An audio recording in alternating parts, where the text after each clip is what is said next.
Sa positive naman, eto may mga nagbabalik na opportunities. Ito yung mga missed opportunities niyo dati, guys, 'no? And ngayon parang itong opportunities na 'to sasamantalahin niyo na 'to, guys. Kumbaga a-action na kayo, kikilos na kayo. Excuse me, sorry. And hindi niyo na 'to ipagwawalang-bahala. So kunwari may mga gusto kayong bagay na gawin dati, pero hindi niyo nagawa. Kunwari gusto niyo magnegosyo, magtinda ng fishball or whatever, pero hindi niyo nagawa, ganyan. This time, um, dadating ulit 'yan mga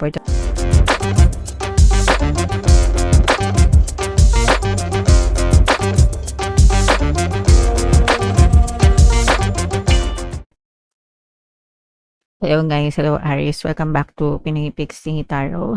Ang pamagat ng episode natin for tonight is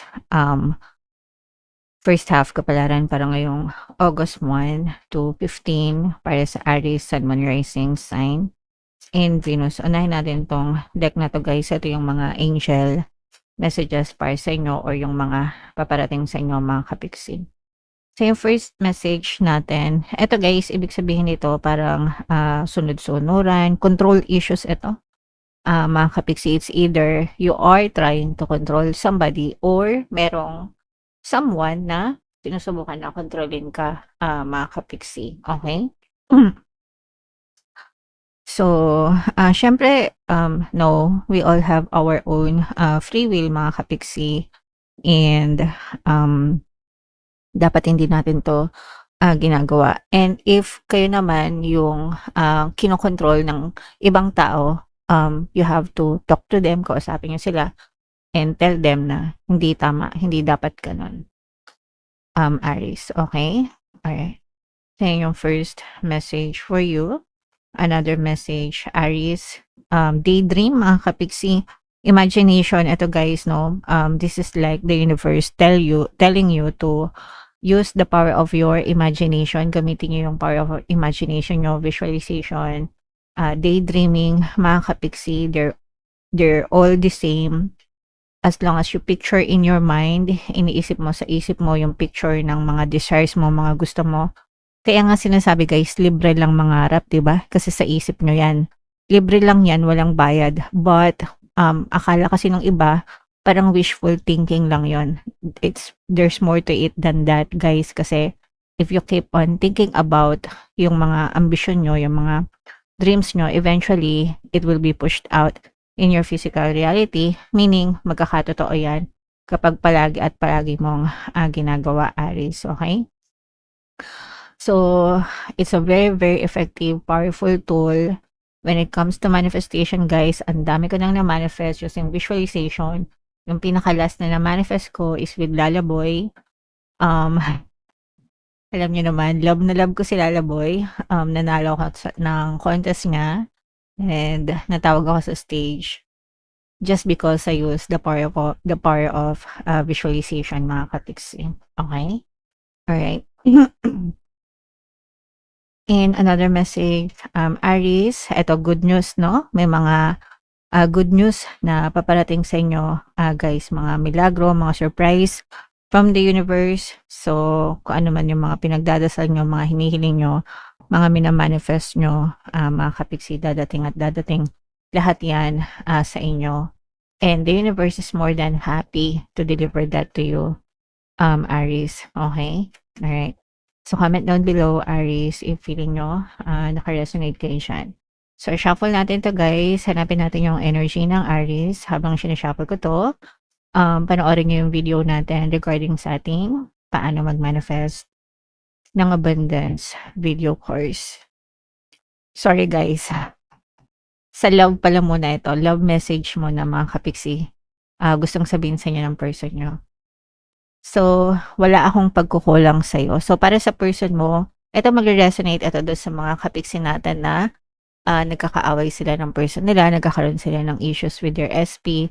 Pero, para sa person mo, wala siyang kasalanan. So, hindi siya guilty. Para sa kanya, guys, parang defensive siya na wala siyang kasalanan sa'yo. So, kung ano yung pinaninindigan niya, yun na yun. Okay?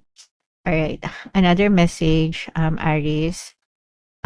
Sinusubukan ko na magbago. So, kung ito, pwede naman na he or she is trying to change for the better, no? Kumbaga parang mas gusto niya mas maging better para sa iyo, Aries. And another message, guys, I miss you, yay! Nami-miss ka ng person mo, Aries. Ayan, kilig-kilig ka naman diyan. So, nami-miss ka na niya, sinusubukan niya magbago, perhaps para mas maging ma-okay kayo ng person mo, okay? Alright, so comment down below, Aries, if feeling nyo naka-resonate ka dyan. So, ito na talaga. Shuffle ko to, guys. Panoorin nyo muna tong video na to. Kapiksi, sawa ka na ba sa mga struggles at hirap sa buhay mo? Masipag ka ba at masikap sa buhay ngunit hindi ka pa rin umaasenso? Ilang beses ka na bang nag-attempt mag-negosyo at mag-invest pero palagi ka pa rin nalulugi? Sa pagkakataon na ito ay maaaring may subconscious beliefs ka na nagiging balakid sa iyong pag-unlad at pagyaman.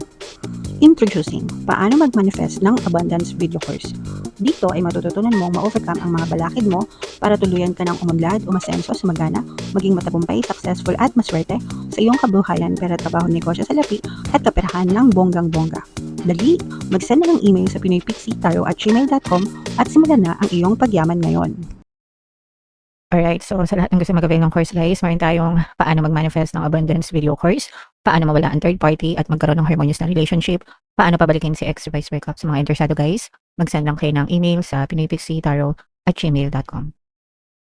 And sa mga naghahanap ng pampaswerte, guys, meron tayong money shaker jar. Ito yun, guys, no? Super effective, super late na bote, pero super powerful. At saka ito, so sa mga interesado, ito yung ating WhatsApp number, guys. Chat na lang ako dyan. Excuse me.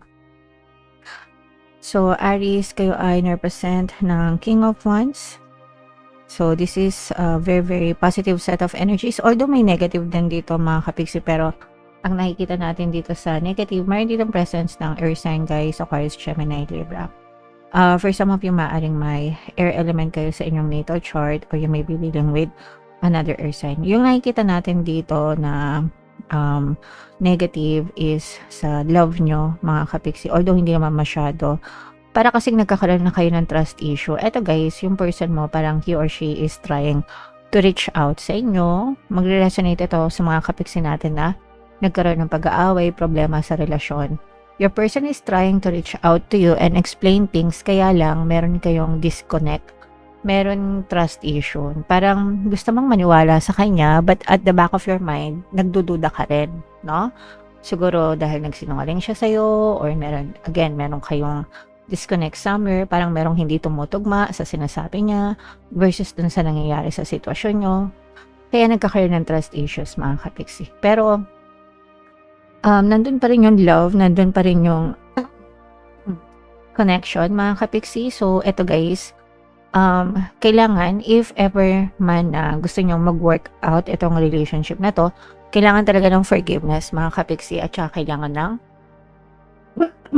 excuse me, guys, sorry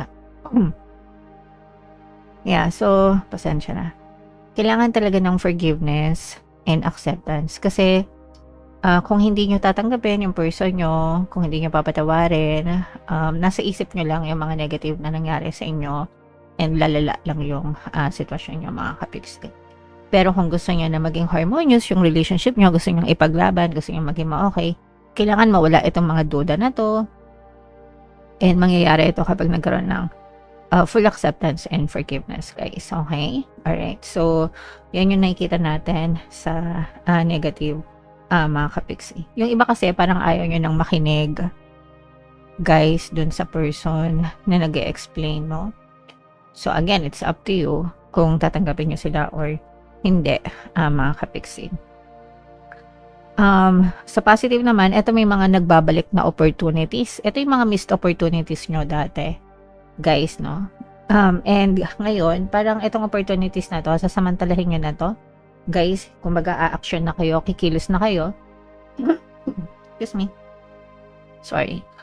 And hindi nyo na to ipagwawalang bahala. So, kunwari, may mga gusto kayong bagay na gawin dati, pero hindi nyo nagawa. Kunwari, gusto nyo magnegosyo, magtinda ng fishbowl or whatever, pero hindi nyo nagawa, ganyan.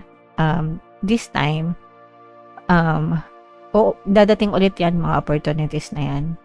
Pero, susunggaban nyo na siya ngayon, no? So, you will take chances, you will take risks, and hindi na kayo mag-aatubili. Ibig sabihin, gusto nyo talaga siya kasi nahahatak nyo siya ulit pabalik sa buhay nyo, Aries, okay? So, wag nyo nang hayaan na magmintis, guys, no? If you really want something, kailangan talaga nakafocus kayo, kailangan loyal and committed kayo sa mga goals nyo, Aries, okay? Alright. So, what else? Tingnan pa natin, guys. Mayroon ditong presence ng earth signs. Ito, guys, yung sinasabi natin na control issues, mga kapiksi, no? Parang yung iba sa inyo nagkakaroon ng control issues, manipulation. Kasi, magkaiba. Parang magkataliwas kayo ng preference, magkataliwas kayo ng gusto. So, parang gusto nyong kontrolin yung other person or gusto nila kayong kontrolin. Kasi hindi kayo tumutugma. Parang gusto nyo sumunod sila sa inyo or gusto nila sumunod sila sa inyo. Yeah. And pwede ito sa kahit anong kahit sinong person sa buhay nyo. Pwedeng sa love, pwedeng kaibigan, pwede rin sa